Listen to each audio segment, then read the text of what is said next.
Everybody to another episode of MC Fireside Chats. My name is Brian Searl with Insider Perks. You guys didn't see the behind the scenes. I literally came in and popped in 5.5 seconds before the show started. So it's been a fun morning for me. All kinds of excitement. And who would have it any other way, right? Rafael, you know what I'm talking about, right? You have those mornings. Kristin knows what I'm talking about. Scott, Nick, I'm going to be late to my own funeral. Yeah, those are the best mornings, aren't they? You wake up in the morning, you're like, I know everything's under control. It's peaceful, calm, and then just nope, it's not. So anyway, super excited to be here for another episode of MC Fireside Chats. We've got our week 1 episode here. We're going to talk about industry trends and insights. Got a lot of data here. Our guru, wise old wizard, sort of old, Scott. Hey, easy now, easy. Dye your hair, man. You got to dye your hair. I'm growing my hair long to. I will pay you to dye your hair different colors for the show. Like we could, can we sell? We could sell a sponsorship. Like we could air paint something in your your goatee or something, like a logo of a company. Kristin, would you logo on my forehead right there? He's got the beautiful hair color that would take to any purple or blue, something like that. It is true, and I make fun of him, but I'm bald. I just shave it because my hair is completely gray too. Not all of us have Rafael's budget to color our hair, so. Well, welcome everybody. All right, what do we got to talk about today? We got a couple interesting guests. My dog needs to get up here. Hello, say hi. This is Riley. She's a lap dog. We have Nick Harrington on here, the communications manager at South Dakota Game, Fish, and Parks. Is that the right order? Fish, Game, and Parks. Yep, Nick Harrington, communications manager, Game, Fish, and Parks. And I did not know that my hair forehead would be for sale in this show. So thanks everyone for having me on. And hopefully I do well, but not so well that anyone tries to buy a forehead sponsorship from me. Yeah, I've been trying for years, man. I got a big, huge forehead. I even got this characteristic second brain bump up here that I've been trying to sell a logo on. Nobody wants to take me up, so don't worry about it, is what I'm trying to say, Nick. Sounds good. I don't think you're in any danger. Kristin from Sage Outdoor Advisory, welcome. 2 special guests. And then we have our regular, wonderful recurring guest. Eleonore, this is your first show with us where we bumped you around and moved you from the RV industry to this new show, Industry Trends and Insights. So excited to dive into a little bit of that with you. And then, our regular guest, Rafael, Simon from Campground, and Scott Bahr, of course. I want to just go around the room and introduce ourselves real quick. Do you want to start, Eleonore, since it's your first kind of week with the new crowd? Sure. Thank you for having me. My name is Eleonore Hamm. I'm president of the RV Dealers Association of Canada. We're based in lovely Vancouver, and we represent the dealer body across the country. And we'll have probably some stats, like the information that we share is usually generally on the retail side and what's happening in Canada for our dealer body. Awesome. Excited to have you here, Eleonore. Rafael, you want to go? Yeah, Rafael, Correa, President CFO of Blue Water Hospitality. We are a campground RV resort developer, owner, and manager. We manage over 60 RV resorts across the U.S. of A. Welcome, Rafael. Pleasure to have you here as always. Simon? Hi, I'm Simon, the founder and CEO of CampMap. We help outdoor hospitality locations like campgrounds, glamping sites, RV parks, improve marketing and guest experience with professional digital maps. Simon, do you have any parks in Canada yet? Or is it just the U.S. that you've expanded? I mean, No, obviously more than the U.S., but... No, we have a couple we're chatting to, but we don't have any signed up yet. We got to get you a park in Canada, man. I'll make it my mission. Don't worry about it. I got you covered. Scott Bahr. Scott Bahr, president of Caring Consulting Group. We're a market research and analysis organization. And I won't even go any further because I'll end up talking the whole time. So that's fine. We're all smarter because of it, Scott. We know this. How long have you known each other? The more you talk, the more we learn. So, and then our 2 special guests. Nick, you want to go first? Yep, Nick Harrington, communications manager with Game, Fish, and Parks. I'm here at Pierce, South Dakota, the middle of the state, and I get to work with all of our state parks, recreation areas. I know a little bit about a lot of them, but I get to work closely. Our marketing for our state parks, getting folks out there, visitor experience. I have my hands in a little bit of all of it. So really excited to be on the show, and I want to thank everybody for having me. Yeah, I appreciate you being here. I want to talk to you more about state parks in a second. Obviously, that's what you're here to do, but I have a desperate need to know all the beautiful things in South Dakota because my memory is scarred from coming to South Dakota and staying in a hotel, which we don't want to talk about. Evil hotels. I got bed bugs in South Dakota. when I went through there, like, I don't know, 7-8 years ago. So I'm all state parks, all fish, I'm always we got to let more people know about the great things that happen there instead of in the evil hotels. That sounds great. Kristin, Sage Outdoor Advisory.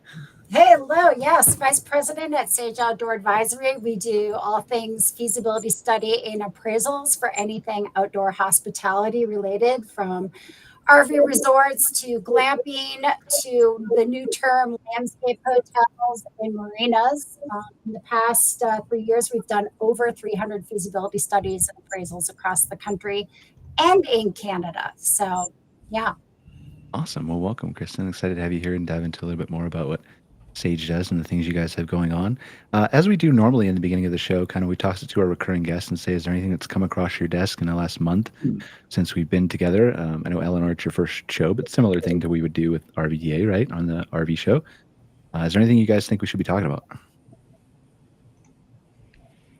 I have something a bit different, some environmental risks based on what's happening in Catalonia, northern Spain. If you want to chat about that at some point.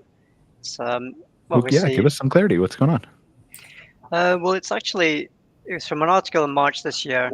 So the previous year in October, they had a lot of flooding problems in Catalonia in the campgrounds. And obviously this year, that's been happening again in the US. So it's a thing that's popped up and they're taking it very seriously. So earlier this year, they acted upon what happened last time. And basically, they've identified that out of the 396 campgrounds in that region, about 151 of them are at risk from flooding. And based on that, high risk level, they've then gone ahead and put legislation in place. So it's now a requirement for every campground to do a study on their layouts, where the facilities are, and ensure that if they are at risk, there's measures to be taken in place to deal with that risk. And the main focus of that is two things. One is to protect people, of course, and the other thing is also the economic side of it, because as long as always a disaster people, it's an economic impact as well, and they want to avoid both of those things. So in addition to the law, they've also put together a budget so people can apply to this budget for funding to do these studies, and they're really pushing the implementation of different technologies, modern technologies to do this analysis. So it's a pretty nice article, and they're taking it very seriously now, and it's starting to go into implementation. So that's one side of it, and the other side of it is some of the large marketplaces in Europe that actually do bookings, and there's one in particular that does ratings for campgrounds. They're independent ratings, and they're actually going to start including environmental factors in the rating system as well. So it's kind of two fronts coming in. One is, the danger side, and the other is actually, what's good for business these days. Well, let's start with danger and then let's go to the good thing, right? Because I think that for those who haven't been paying attention to the industry as much as we have, I don't know what happened in Catalonia, but I'm assuming something similar to what happened, the tragedy in Texas here. Was it a month ago now? Something like that, where the flash flooding came, and it was mostly, as I understand it, impacting camps, children's camps and things like that. There were a couple private parks that were touched, but something similar to that, right, Simon? Yeah, basically it was a very, very wet season, several different flood events, and towns got impacted, but also particularly the campgrounds because they're exposed. So how do we, I think we got a lot of great minds, and that's why I want to kind of go with this topic for a second on this podcast. Rafael, I know you own some resorts in Texas. I don't think you don't own in Texas, you manage in Texas, right? I don't think they're even near the river and the incident that happened, correct? I think they're all Houston. We did have a park that was impacted pretty significantly. Okay, so yeah, I'm interested to talk to you about that, and then kind of development and what goes into that process, and how do we think about the risk versus reward, because I think it's different. It's not different, but it's especially prevalent in our industry, outdoor hospitality, glamping, camping, because we want to be as close to those natural features as possible. Put me up next to the riverbank, put my cabin right there on the water, but then there's also in some places, in some instances, much more danger than others. And so I'm interested to hear your take on that, Rafael, maybe your take, Kristin, as you do feasibility studies, Scott, if you have some data on that kind of stuff.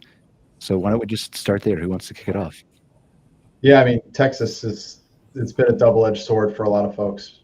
The freedom that you have to build business in Texas is such a, in some ways is a beautiful thing, but in other ways can be very problematic, right? One from overdevelopment, and two, maybe from developing areas that may or maybe shouldn't be developed as this kind of case in point. So obviously, there's legislation now in place about what can go where, and we expect that to have some significant impact. So it's interesting that you're seeing a similar impact kind of all the way over there in Europe.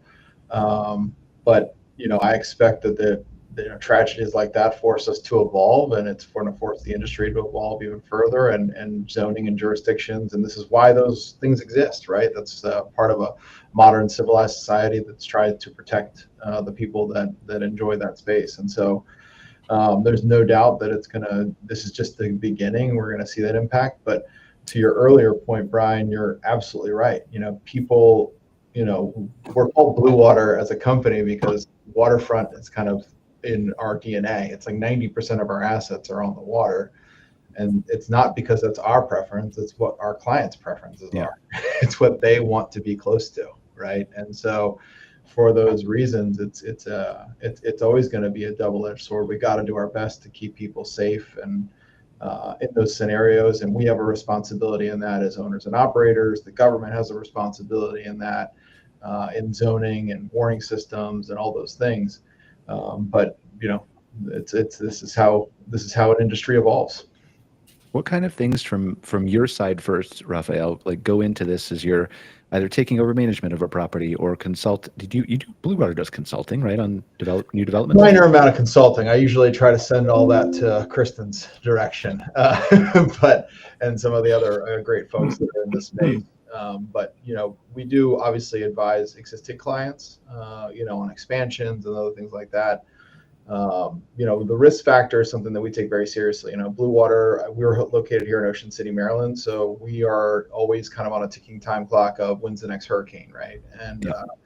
And early in our building our management portfolio, we realized the importance of having emergency preparedness plans. So every single Blue Water property has a satellite communicator, right? And so if one of our properties gets completely wiped out because of a hurricane or some other natural disaster, we always have the ability to kind of stay in touch. And that's just one piece of a very kind of robust emergency preparedness plan that we're constantly refining and improving as an organization, right? And it's like, you never know. In Texas is kind of case in point. You never know what's going to get you, and so you can't. You're better off to be prepared for and anticipate scenarios, even the ones that you might not ever imagine to happen. But better be safe than sorry. Scott, we talked on Outwired about this a little bit, didn't we? Emergency prep plans and stuff. Do you remember what we generally landed on? Because I'm old and forget. You're young and vibrant. We just talked a lot about how, just honestly, very simply, the importance of it.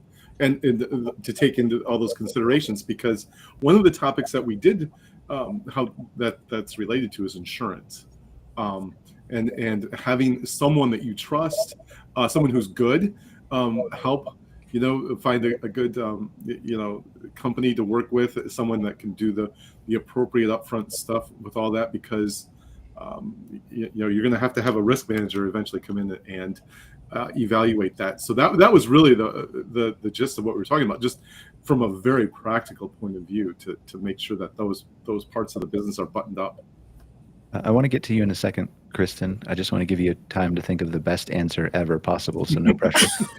Nick, I'm curious, Nick, how does the state parks and Fish and Game and all that help handle flood threats, and how does this handled internally in a government organization? Absolutely. So a little bit about us. So Game Fish and Parks, we have our attorney, we have our engineering staff, everything through kind of risk management. That's a separate wing of state government. So we're fortunate that we have that resource right there at our disposal. But on the day-to-day operations of the park, one of the things that we've identified across the state is what we refer to as high hazard dams. So this was actually in 2020, we went in and we implemented the habitat stamp, which was something that hunters, anglers, this money, a big component of it, it goes into habitat work across the state.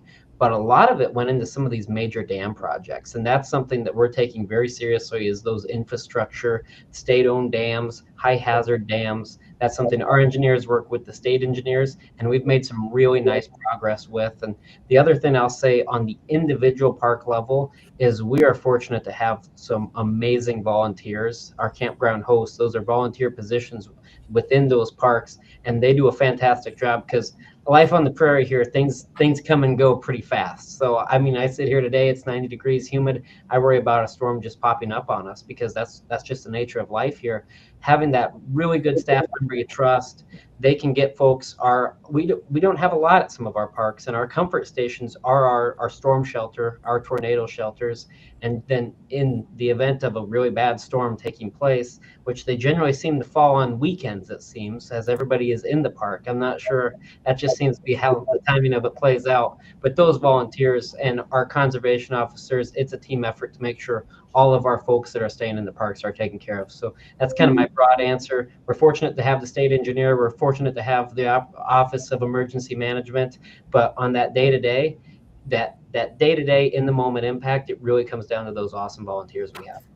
And it is a lot that goes into it. And I don't think people, like, both from a state and, a private park perspective, there's a ton that goes into, the emergency planning is not just as simple as, it's a lot easier to go into ChatGPT now, but like, it's not just as easy as that. You have to think of all the intangibles and all the what ifs and all the, maybe it goes this way or that way, or maybe it gets this high or that high, and there's all kinds of different things, like, are cabins on stilts?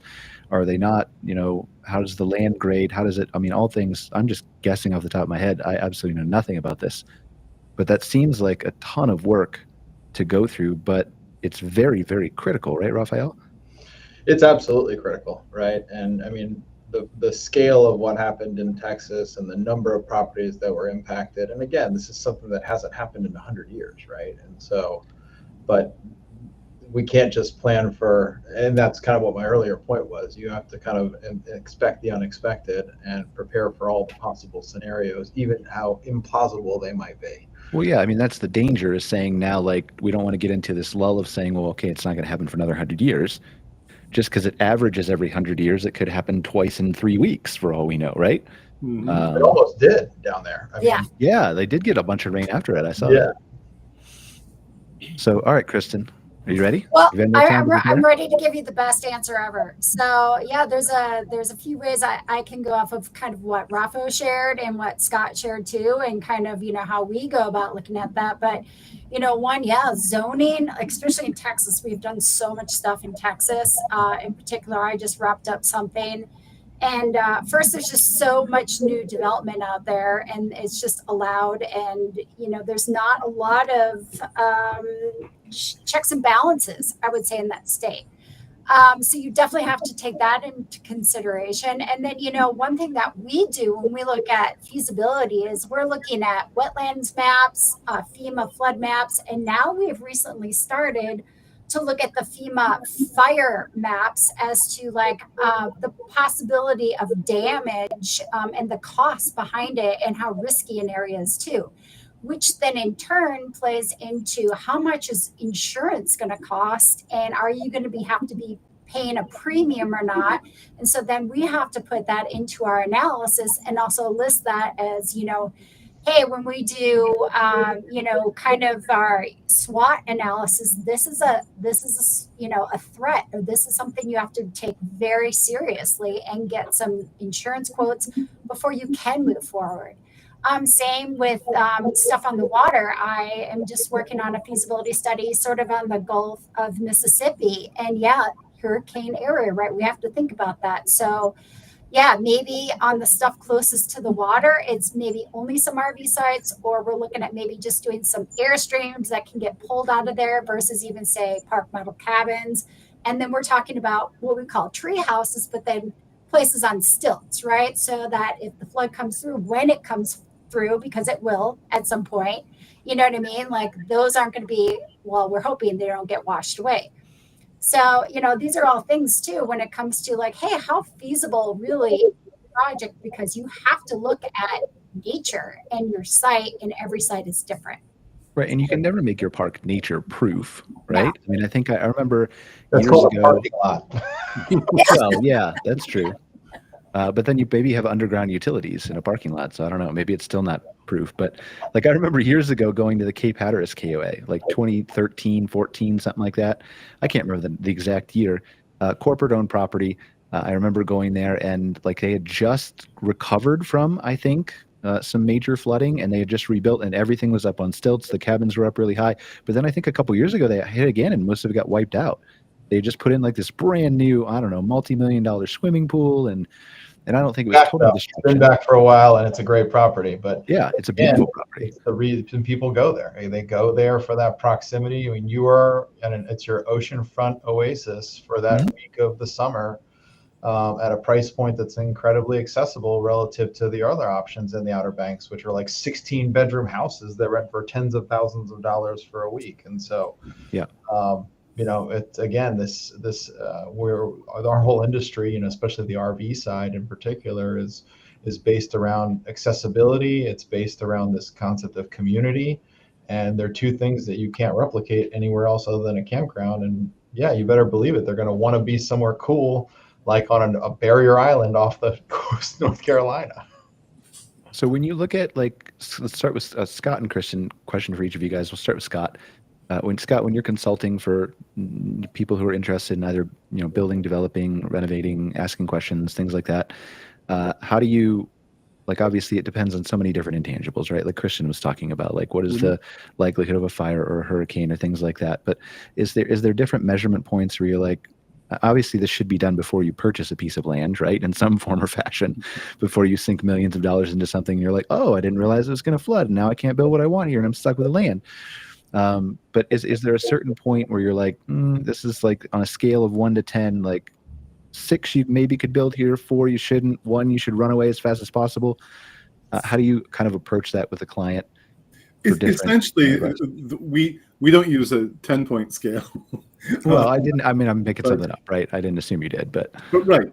We kind of develop a kind of a risk score overall, and then it's there's a bit of subjectivity to that. But if you're not in the upper tier in that within the score, you should really think about it. I tend to be pretty conservative about that.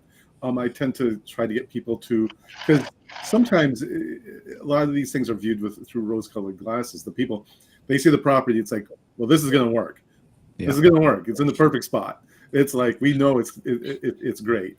No, we don't need environmental testing. No, we don't need this. And so that's why we typically have again, we're fairly conservative about it. If someone asks us a question, we're usually, if you're not really solid in the upper tier, then you probably shouldn't do it. That's my take on it. It's just you might, that's just so we get a decent amount of pushback on that, by the way.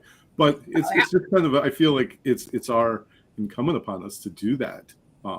Because you can tell, and in fact, there was a huge project that these folks wanted to do in Illinois, and it would have been a disaster.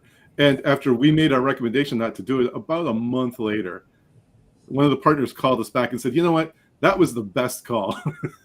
And it just, for a lot of these reasons, it came together, and it wasn't going to work.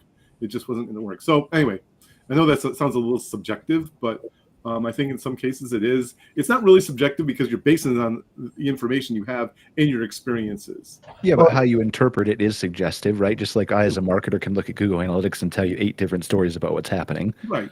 It's all the same data, but it's different interpretations, and it depends on what you're looking at and what your goals are and what your risk appetite is. Same with investing in a stock, right? Rafael, were you going to say something? It's a risk-reward calculus, right? At the end of the day, because I have, like I said, so many properties on the waterfront that I could have bought the land, 1 block interior, probably for, a third of the price, but I would also be able to command a third of the rent or less, right? I mean, the fact that a kid can toss a fishing line off a dock in my property and never have to leave the property is something that a parent thinks about when they're booking a trip. And so, for all those reasons, it's, sometimes the risk does not, outweigh, and that's the calculus you have to do, because it is a double-edged sword. But it's what the consumer wants, and so you have to be you have to be smart, you have to be calculated, and now more than ever, the Texas situation just reminds us to be extra careful that the proper precautions are in place for those unexpected events, those tragic. Are there ways, let's say like you don't fall at the extreme, I'm just going to use my dumb 10-point scale because it's easier to illustrate on a podcast when I'm talking with no visuals. But let's say like anywhere between 7, 8, 9. Is that fair, Scott? Like you would be like, all right, you could probably build there, but pay attention at 7 much more closely. Yeah, it's 7. You're starting to there's going to be some triggers. There's some warning signs that dropped it down. Yeah, so. for sure. Well, like if you're on a 7 or 8 on the risk scale, you better be on a 10, 11 on the revenue scale. Like, well, so let me be clarified. Like otherwise, one is the worst. Key West 10 is like green out of green, develop everything, right? So like let's take it like an NPS score, right? So 9 out of 10 is really, really, really good. 7 out of 8 is good, but like you don't really get any points from it, so who cares? But so like that. So then if you get down to like let's say a 5 or 6, you're not all the way down to a 1, 2, 3, 4. If you're at a 5 or 6, is there certain instances where it makes sense for you as an owner to look at your consultants, your team, whether that's Sage or Cairn Consulting or your management company at Blue Water, and say, are there ideas you have that like this property is really beautiful? I know it's a risk. My insurance might cost more, but can I do things to help protect the park? Can I mitigate floodwaters? Can I don't know, do pruning of the forest? Can I do controlled burns? Can I like stuff like that? You have to look at budgets too, right? Yes, Like, of course. how All much this is it comes gonna into play, cost right? to do Obviously, that? it's not a one size fits all. Yeah. Yeah. But No, are there situations like that? Have you like maybe let me ask this? Have you ever come across a property that was so epic that you're like, yes, it's worth this extra cost? Yes, all day long. Yeah. I have many in the Blue Water portfolio where they're in high risk areas but they're in irreplaceable real estate that people flock to whenever they have time off. So Yeah, are if there the ways? rates can support it, then that makes sense of doing something super high risk, like just what Raf's saying. So what are some ways that people can be proactive, understanding that every park is different? There's 10,000 different answers that could come out of your mouth, right? But let's take a hurricane prone area, right? Obviously, up on stilts is one idea. Are there other different ways that can lower the risk factor from an insurance premium standpoint or a guest safety standpoint that you can think of? I think, emergency preparedness plans is like the one thing that's the most controllable, right? Developing responsibly is more often than not, I think Texas is an exception. More often than not, that is well dictated and well controlled by local authorities because that's the one that has the longest track record of issues and what happened. And typically codes are a product of years and years of experience in that particular market. So that's what the value of zoning and codes are. And so following that, but what you can control on your side, like I said, is the emergency preparedness. I think that's the most important thing. And then developing responsibly, right? And so I have certainly walked away from certain deals where I didn't think the juice was worth the squeeze because of the risk factor, on like known flooding or whatever the case may be. And there's also, something that I've learned through this whole experience in Texas is that a hurricane is actually, as painful as they are and as destructive as they can be to like an entire area, there's a lot of heads up, right? Like you see them coming for a while and you have some ability to kind of anticipate or react. Things like tornadoes, things like flash flooding, like these things pop up out of nowhere with almost zero warning. And so it's a different tactic, it's a different tact. And, I'm putting plans in place in a lot of my portfolio to enhance our emergency preparedness plans, specifically to address things like that, right? Things that are like less, you have to react to in very short time frames. And so understanding what your potential risks are and then building emergency preparedness plans is probably the single most important thing as a business owner and the responsibility you have to your guests. Is there Eleanor, I'm going to do a reach thing here, right? And see if I can tie this in any way. But I'm curious, like we hear all the time about car and vehicle safety standards. Are there RV safety standards? Oh, absolutely. Yeah, there are two standards. There's the American, the NFP 1192, and then in Canada, there's the CSA Z240. Now, both standards are recognized in most of the provinces in Canada. A couple provinces only recognize the CSA Z240. But so, the units are built to those standards, and then most of the campground operators are aware of the standards, and we ask that when they accept RVs into their parks, that they be built to one of those two standards. And that's why you have the issue of, like, it's maybe the tiny homes, which maybe in some of the parks, but or units that are kind of one-ofs or built by individuals. We always tell campground operators, please be aware that those might not be built to a safety standard that are required by provincial law, and then would be in your municipal zoning, and they could potentially create a risk, right, to that campground if they're not built to those, because they are safety standards. So just as an operator, please be aware of what you're accepting into your park, and ensure that it does meet one of those regulations.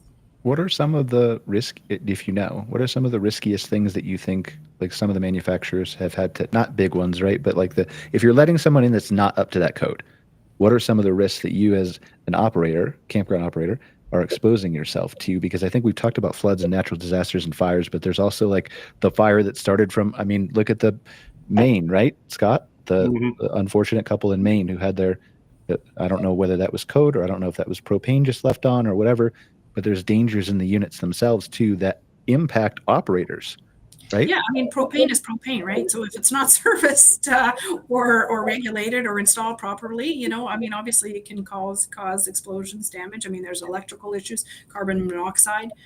Sometimes people take those the carbon monoxide detectors out for whatever reason.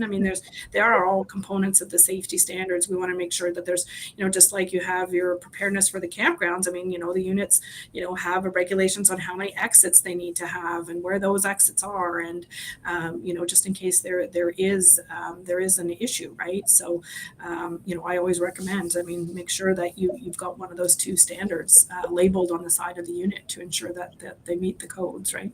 It's super important. And, I just happened recently right here in Ocean City, there was a hotel that sent like 40 people to the hospital with carbon monoxide poisoning. All the rooms that were like located in an adjacency to like the boiler area. And so, to Eleanor's point, there's standards they're built to help prevent that type of stuff. And unfortunately, or kind of the nature of the RV and campground world is because it was somewhat, it's a lot of these assets are older, right? And sometimes things aren't necessarily built to a code or a permit may or may not have been pulled to build something. And we've run across that in acquisitions, where we're like, all right, where's the C of O for this? Was it inspected? Where's where are all the approvals? And sometimes, the campground industry kind of slid under the radar. I think now that we've kind of become a more full-blown asset class of our own and not just a subsidiary of manufactured housing or other industries,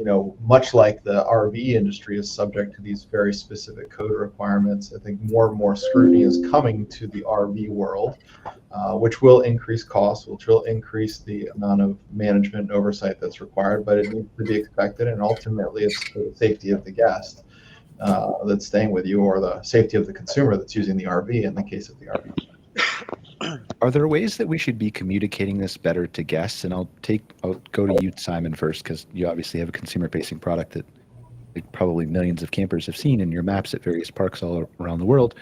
Are there ways that we should be doing a better job to communicate, not necessarily the dangers, but the risks? Well, I guess both, right?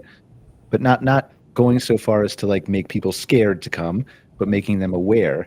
And like, I feel like even in the most dangerous places in the world, sometimes that's overlooked by guests. Like, I'll give you an example. I was in Iceland several years ago, and we went to a little town around like Reykjavik here, and I'm probably backwards on the cameras. It may not make sense. Anyway, bottom corner of Iceland, going around to the glaciers, and we stopped in this little town. They had an indoor lava exhibit where they were melting stuff really hot, and they were actually showing you what lava looked like inside in a really cool display. And during the course of this whole, like, I don't know, theater presentation, the guy's like, yeah, this town is basically like I don't know, 150, 200 years past the date of when our volcano, our active one right up there in the hill, should have blown up. And if it does, then the whole glacier that's sitting on top of it will melt instantly. The flood will hit the town and everybody will be wiped out in about 15 minutes. So everybody here that lives locally knows to go to the church. And I'm like, what about the people who are visiting and in your tour right now? Do we know? Like, what? I didn't know to go to the church until you just told me that. So, but are there better ways that we can be proactive, Simon? Do we need to be? Or what does that look like from a consumer standpoint? Yeah, I mean, I think you don't want to scare people, but I think it's kind of two things. One being awareness of planning or being upfront about things, and the other is, when something goes wrong, make sure they get the information immediately and they can act on it. If you want, I can actually show you a feature that we have, might be quite useful. Yeah, go for it. Because I think there's as he pulls this up, Rafael, there's obviously guest communication from your standpoint too. Like, you don't want to put like hey, there's a 22% chance that your vacation could be completely flooded away, right? You don't want to do that.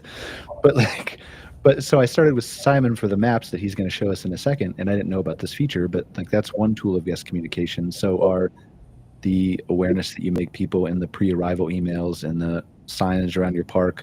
Like I was in Churchill, Manitoba, everywhere there's signs that say, just don't walk past the sign, there's polar bears here, like all around the edge of town, right? So go ahead, Simon. Okay, so yeah, this is one of our campgrounds, and part of our maps, we have these filters up front. So they are really pushing us to develop something for emergency situations. So if any emergency happens in the campground, you can click the filter, and everything else that's not important disappears from the map, and you see in highlighted the emergency arrows, which direction to go, fire extinguishers, and you even have defibrillators. So if you click on defibrillator here, you have the emergency contact information and even directions, and it's going to take you turn by turn to the defibrillator. So That's really neat. Mhm.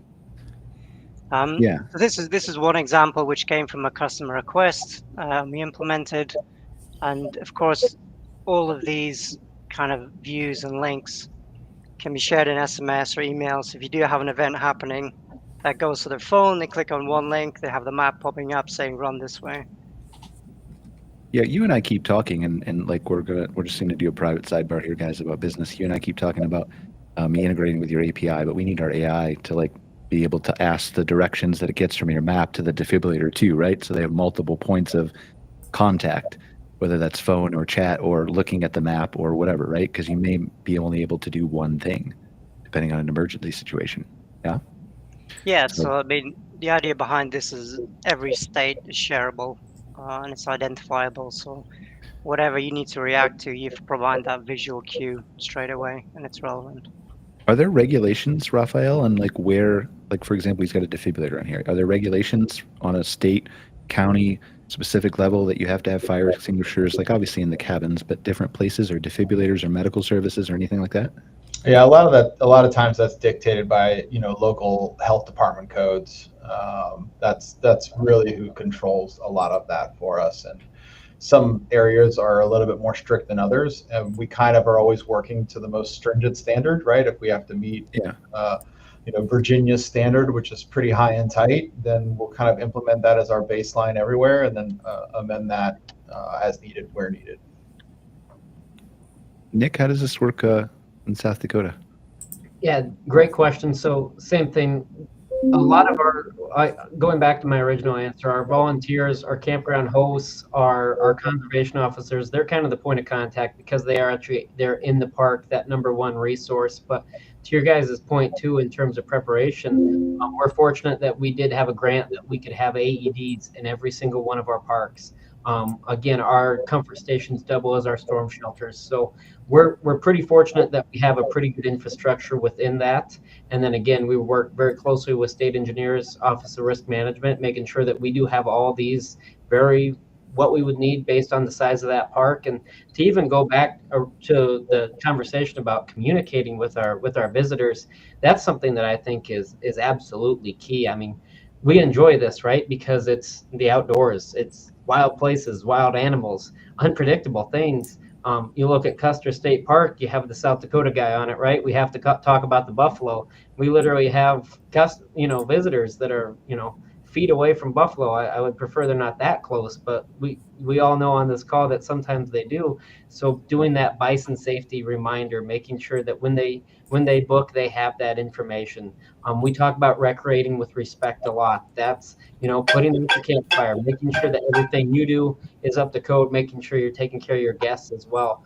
Again, that fire danger, don't park on tall grass, making sure we have adequate parking. So kind of a long answer to a couple of the questions, but that's kind of how it works with game fish and parks. I think there's a whole nother episode we could probably do on the people who are standing a few feet away from buffalo. There is, there is, and I don't know that I'm excited enough to be on it, but I could definitely get some interest. Yes. I do have a side story. So I actually did a week-long hike in Yellowstone National Park, and the night before we go out, it was a guided trip, and it was an hour and a half kind of prep talk, right? That here's what's going on, here's what you need to prepare for. Like 45 minutes to an hour of that was about bear safety. Mm-hmm.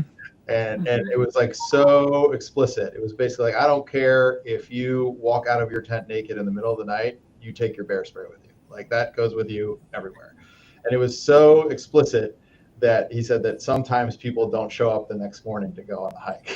Well, that's fine, but that's honestly that's what you want, right? Like it's like, there was never that class when we went to Churchill, Manitoba, which is the polar bear capital of the world. But like when you leave Churchill, other than like maybe a month, like the month we were there, probably June or maybe July, you leave your house with a shotgun. Everybody in the town leaves all their houses and car doors unlocked so you can jump in and close the door if they pull they just walk right through town, dozens of them, right? And so at some point there's just like look, here's a sign, like we've told you there's a shotgun, like get on board, or well, the other alternative is, stand a couple feet away from the buffalo. What do you think? We're more than halfway through today. Do you think we maybe talk about kind of some, we're here in early August, we've gotten through July. Should we talk about kind of some trends that we're seeing in the industry? Especially let's do it. Advantage of Eleonore being here today. I'd love to hear kind of how are RVs dealers faring this year so far? Well, I'm only speaking for Canada, and it has been, it's been soft. I've heard, and we're just waiting for our stats. Unfortunately, we're always about 5 weeks behind, right? So in new unit sales. So, we had stats to the end of May. We were down about 12% over a year prior. Now 2024 and 2023 were not stellar in the Canadian industry. I have heard anecdotally from our dealers when I spoke to them in June and the beginning of July, that things had actually picked up a little bit. So, we're happy to hear that. We should get our June stats either the end of this week or first of next week, just to see if that's going well. I think it's and from what I hear in the States, it's been a little bit similar. There's uncertainty. People are holding on to discretionary income if they have it. In Canada, our interest rates have come down a little bit. So, that's been good for consumers. Lucky. Yeah. So that's been a positive. We're working on it, Rafael. I know you guys are working on it. You just got a couple more people get a fire down there. You're getting closer to lower interest rates. Yeah, we were, one big win for us is we've been working with our government to get the counter tariffs off of motorized units. Because that was announced on April 9th that motorhomes were being tariffed at the 25%. We were successful in getting a remission for motorhomes in the RV industry, which is huge, and it was retroactive to that April 9th date. So hopefully that meant that dealers could be, because I know that there were very few imports of motorhomes into Canada after April 9th. So hopefully that means things will have opened up a little bit there. Definitely some positive news, but I think people are still a little bit concerned about, what's happening and where the economy is going to go. Now, I hear anecdotally, and maybe Scott probably has more detail on what's happening on the Canadian campground side. we do, but we do hear that, people are going out there camping. It seems like it's busy. I talked to, CARA at CCRVA and some of our different provincial campground associations. I think things are going okay. I mean, obviously we have disasters in some areas. I mean, we've had fires, not as bad, obviously, as the Jasper fire last year, but I know Manitoba and Saskatchewan have had to close some of their provincial parks for the season just because of the impact of the fires. So, overall, hopefully things are picking up because it's a bit soft. I'm curious if you have any kind of bead on, like, we've seen a material impact of Canadians not coming to the U.S. And I think from some of the data that I've seen in the campground side from KOA specifically, that the Canadian KOAs have been some of the beneficiary of folks staying in Canada. Yeah. Good for them, obviously. I'm curious if you think that is having an impact on RV sales, where people are kind of maybe discouraged today from taking that thing over the border. Yeah, I think what's happening is you'll see probably in the fall, typically in the fall, we would get the snowbirds that would be purchasing their units to take them down to, somewhere in, whether it be Florida, if you're from Quebec, or or here in Arizona on the West Coast. There is a sentiment of staying in Canada. We have heard that, border crossings from, at the land borders are down dramatically, even less border crossings than were happening during COVID. And, during COVID, you weren't allowed unless it was essential. Essential, right? Or for business. So I think that will probably continue. How long will that last? Will it be another 3.5 years? I don't know.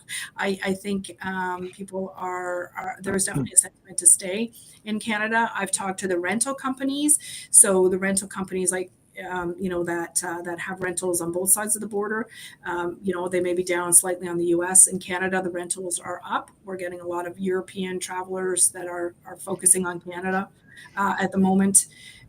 So I think the rental will be doing quite well, and which then translates, as a positive for the campground industry as well, because they need those places to go.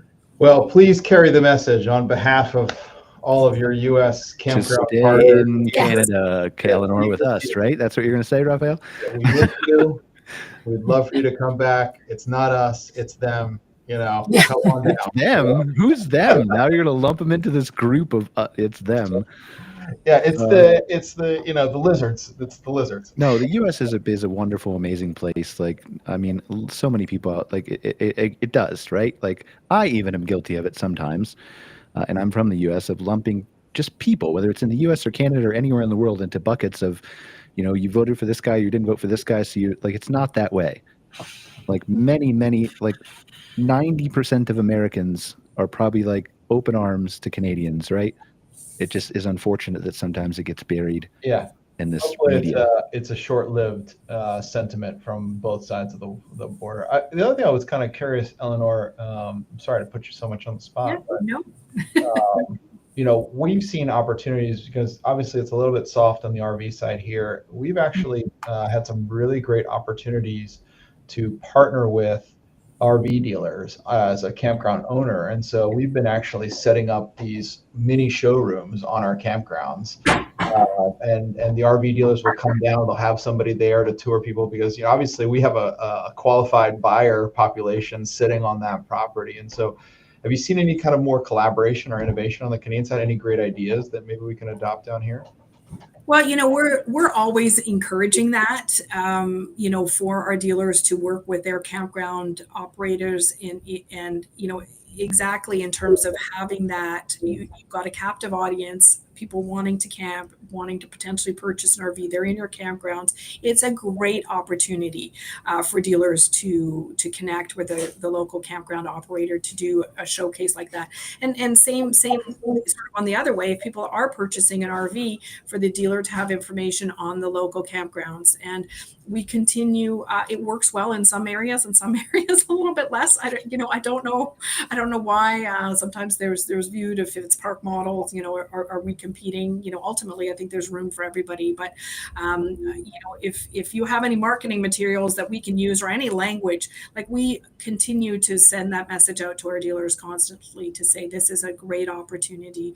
I know in Ontario we've got a couple campgrounds that are close to, like, they're in Niagara Falls and close to a large dealer there, and they will often, when there's, say, an open house or an event at the campground, they will invite the dealer to bring a couple units and showcase those, and have the dealership staff, because ultimately they're familiar with the product and can answer the questions on what the product line is. And so I would encourage campground operators and dealers on both sides to have that connection, because ultimately the better it will ultimately help the consumer, right? Better experience. I mean, the consumer is ultimately customer, and if they can buy a product that they understand, that they know will fit in the campground the way and be able to be used the way they want to use it, I think everybody will have a positive experience. So I couldn't agree more. And I think in this post-COVID world, the collaboration between the RV side, both manufacturing, dealer, and then ultimately the campgrounds and the end user, and even the state groups like Nick's Fish and Parks, like, we all have to be working together in this post-COVID era to promote this industry and this lifestyle, because we do share a client, and it's an awesome customer to share that is based in this concept of community. And I think if we work together as a community to promote it, we can bring more people into this kind of really special outdoor hospitality space that we all love. I think this is a natural fit, right? Like, this is a natural, we've talked about this before about private parks partnering with dealerships, and many do, but this is, to me, like take one of your nice rigs that you have 5 of, so you're not missing anything on the lot to show somebody who shows up at the dealership, right? And park it on a site at a campground for maybe the weekend only, pay them the nightly rate for that site, and then there's just signs outside that guests can go in on tours, clean your shoes, take care of the place, right? Like, that's just a natural fit to me if you're anywhere within 20, 30 miles of a dealership. Right? And I'm sure somebody does that, but just like Best Buy is working on the IKEA store concepts now, a store within a store. We don't even charge them, man. We let them set up. I mean, it's like an amenity, right? If you think about it. It is, but who doesn't love going to look at new cars, right? Like, who doesn't love that? So, but if it's taking up a site on a weekend, is my point, right? Yeah. So, I mean, they're clearly getting value out of that, probably more than you will long term, if they sell the huge rig for 100,000 or whatever, right? Or more. Go ahead, Scott. Sorry. Oh, I was just going to say that in the coming weeks, I'm going to try to squeeze this in here at the end, that we've done some recent research for both the RVIA as well as KOA, and it's going to be coming out in the next couple of weeks, hopefully from both of them, as long as I can get it rolling. But there's some really interesting findings in there, and I can't give out too much, but just that on this topic here, one of the things that we're really trying to focus on with the RVIA work is opportunity. What are these opportunities, and how do you talk to these folks? How do you get more of these people in there? There's huge opportunity out there. I can't even emphasize that enough. It's how much opportunity there exists right now. It just has to, the industry itself has to look at things a little bit differently. And by the way, Eleonore, I'm going to start doing the research with RVDA in the US. I have a meeting with Phil tomorrow to go over some of that. So some fun stuff that'll be coming out of there too. And so I call data fun. I know. But it is fun. The other thing is the sense of optimism. I think I can give this away just a little bit, is that there is an uptick in optimism compared to last year at this time, that there's a reason to be optimistic about where things are going.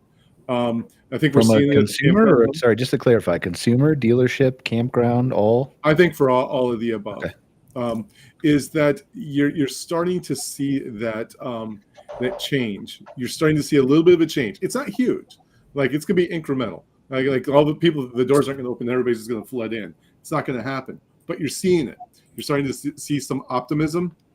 The one measure, we've talked about this a lot on Outlier in the past as well. Keep an eye on consumer confidence. Where that goes is where we're going, and we've been tracking that. So and it's been reversing and going up at least 1 month, I think it was. And even if it's flat, that's not necessarily bad. So just pay attention to that. As we want people, as long as people feel good about things, it is the best predictor of what they're going to do, whether it's buy an RV or stay at a campground. So those are a couple of things we're tracking. In the coming weeks, I'll be able to talk a lot more about it. But I think there's going to be some really interesting stuff. And contact Bill Baker at RVIA if you want a copy of the report that I gave him 2 days ago. Do you have a cell phone number you want to give out? Sure. No, kill me. But he's the contact there. He's the research contact. Him or Monica, either one. Kristin, is there any data we're missing from SAGE that you think we should know?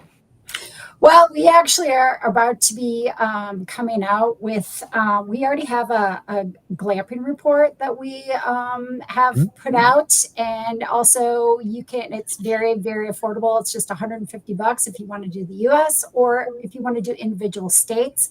We are about to now launch an RV industry report. That's going to be coming about, and I think we're going to really kind of launch it, I think at the Glamping show, but that's going to be coming out soon. So we're going to be kind of talking about trends to what we're seeing, how certain amenities can affect rates, sort of where different parks are at in stages of like, if they, more stabilized versus newer coming online, what's happening. And also even just kind of talking about the mix of how we are kind of seeing some of the newer RV parks out there that they're really getting a boost of ROI by including, yes, whether it's park model cabins or some kind of alternative stay. Because it's allowing people to not actually have to buy a big rig or a camper and actually enjoy all the benefits of the community, the outdoor, the amenities, etc., of RV parks and campgrounds out there. So more to come. Nick, anything we missed from South Dakota? I know we didn't get a chance to talk about your beautiful state as much as we wanted to. Blame Simon. He got us distracted. No, I found this conversation very interesting. And one thing I would say too, from my perspective, and I'll say this hat in hand as a 28-year-old, as we transition from generations to who are staying in our parks, we're seeing a lot of trends. And Eleonore, I hope this isn't a negative for you, but we're going from some of the bigger rigs to more of those smaller amenities. And I will even say one thing, maybe we're a little weird here in South Dakota, but overnight ice castles are actually doubling as camping units now, and they're doubling as RVs. And there are people that will literally park these trailers out on the ice throughout the ice season on the water bodies, and then we'll camp out of them in the summer. So that's an interesting trend we're seeing with the younger families too. So that's just one thing. We've even talked about, acclimating our customers. Maybe there's someone that wants to get into camping, wants to get into our parks that just aren't familiar with it. It can be a daunting task. So I love the conversation we just had about having some of these out there, because that was something we discussed is, we'll help you set up your site, we'll help you walk through your RV. Just kind of breaking down those barriers to entry, I think is going to be really key for us as we go through this transition from that baby boomers to more so those young families getting into our parks and into camping. What does the insurance look like for ice glamping if you just drag a couple huts onto the frozen pond, Rafael? Northeast there. I don't know. I did have the opportunity. Reward. I did have the opportunity to stay in the ice hotel in Sweden this past year, which was a pretty incredible experience. And it was late in the season, so it was. Did you go with Toby when she went? Yeah, it was kind of starting to melt on me a little bit, but but it was a really cool experience. Not say it's something that I'm running to do to mimic that concept from a development perspective, but they had an incredible execution in that scenario. Yeah, I mean, it's all about experience, right? I mean, I think we've talked about that so much on the show. Scott and I are going to explore a little bit about that on Outwired here in about an hour. What are we going to talk about, Scott? Opportunities with people arriving in alternative transportation is one of the topics. So a little bit about, like, I mean, you're near a major city, you've got all these, and we'll come with some ideas, of unique ways you can reach out to people in the city who don't have cars, who haven't even crossed their mind to go glamping or to go camping or to purchase an RV or to whatever. How do you approach them? How do you market to them? How do you get them to your park? How do you like get to these hotel guests who will still go to hotels but also would be willing to change it up a little bit, just like the difference between Harvest Host to a state park to a private park to a whatever, to cross all those traffics. And then I'm going to argue that we don't even need marketing anymore. That's going to be my standpoint from a marketing guy. I'm going to play devil's advocate and say, like, I don't think you need marketing anymore. I think you need experience. Brian, we just started marketing at the state parks level like 2 years ago, so we're still working our way through that progression. Well, people just aren't aware of how beautiful South Dakota is yet. Like, I mean, you're let's be honest, South Dakota gets a bad rep for whatever reason. It doesn't make any sense to me. It's a beautiful state, but it's just not. I don't know if it's just not enough people up there to go up there, but. And that's what we're trying to showcase is all the experiences you can have here, all the beautiful different areas we have within the state. It's not just Mount Rushmore. We have the Missouri River. We have Glacial Lakes region. So there we go, Brian. We're near the end, but we got my plug in for South Dakota. Good. There you go. All right. We'll work on it more for you in the coming episodes, Nick. But seriously, I want to spend more time in South Dakota too. Sounds good. Some of those areas that are underserved and never throughout the United States. All right, let's go around for final thoughts. Kristin, any final thoughts? And then where can they learn more about Sage? Yeah, our website has a plethora of information, and we are at almost every single conference out there. Also, anybody can, through our website, set up a just free chat with me, pick my brain. I'd love to hear about your project, share a little bit about us, see if we could possibly help you out, and just try to give you a little bit of insight or steer you in the right direction. Awesome. Thank you for being here, Kristin. Appreciate your expertise and your insights. Simon? Yeah, nothing much else to add. I think it was a great discussion today. And if you want to find out any information about CampMap, just head to campmap.com. You can contact us there. Thanks, Simon. We'll be in touch soon with your Canadian park. I'll work on it for you, man. I promise. Nick, South Dakota? Again, thank you guys for having me. Our state parks are open. We're open for opportunity. Please come check them out. We have a variety of amenities, variety of facilities, whether it's Western South Dakota, Northeast, Southeast, or along the Missouri River here. We want you to come. We want you to have a great time. And don't be afraid to reach out, gfp.sd.gov. That's our website. Come find out all about our parks. All right, we'll take care of you, Nick. And if for whatever reason, in the event that we fail, you can come join Canada. We'll take care of you up here too. That sounds terrific. Eleonore? Yeah, well, thanks for having me. It was interesting to hear from the outdoor hospitality and especially from the risk management side, what's being done and how that will help RV consumers. If anybody wants to reach out to me, our website's rvda.ca, and hopefully we'll see you next month. Thanks, Eleonore. Appreciate it. Rafael? Yeah, I want to jump in and echo kind of Scott's hinting at increased optimism. I think we're seeing it in actual booking data. And so I just kind of want to echo that. And I think that hopefully the tide is shifting and that we're going to start having, instead of a headwind, a little bit of a tailwind going into next year. That's kind of what I'm hopeful for. And then the other kind of data point to share is that, the vacation rentals, especially deluxe cottage park models, for us have been a real shining star as far as performance this year. So Nice.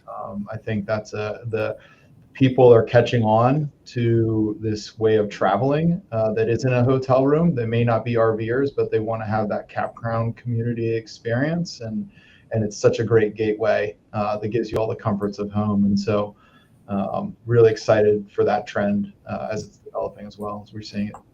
Yeah, I mean, I think Scott and I share the sentiment. Scott will give us final thoughts in a second, but I think that's what our whole premise of our episode is there's so many more people, if they were exposed to a private campground, to a state park, to a glamping resort, to whatever, who have never thought about it before. And Earl is a big thing with Black Folks Camp too, but there are lots of different demographics beyond just that who are the same way, right? Of all races, colors, creeds, sizes, gender, everything else, right? If it's never crossed their mind before. And I think if we open the door to them, man, there's a ton of people that could fill these parks. Scott? If much like Kristin, we have some resources too. We have a resource library. We should probably talk sometime, Kristin, about We should.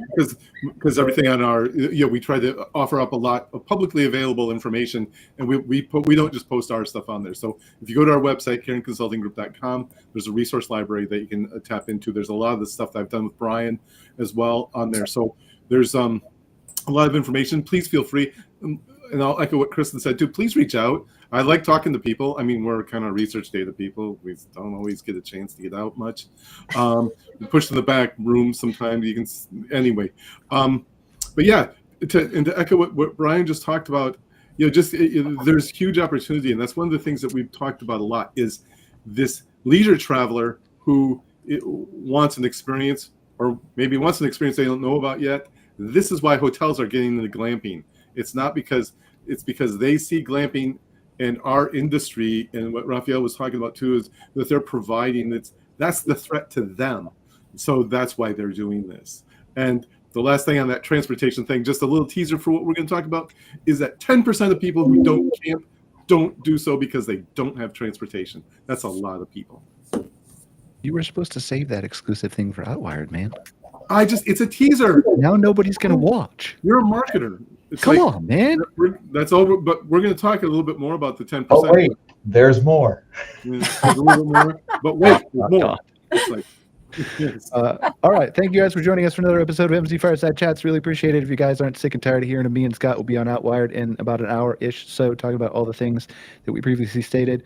Thank you to Kristin, Simon, Nick, Eleonore, Rafael, Scott again, and I don't know, myself, I guess. I don't know what I do here. I just talk into a mic and don't give any good insights, but I appreciate you guys being here for another episode of MC Fireside Chats. See you guys later.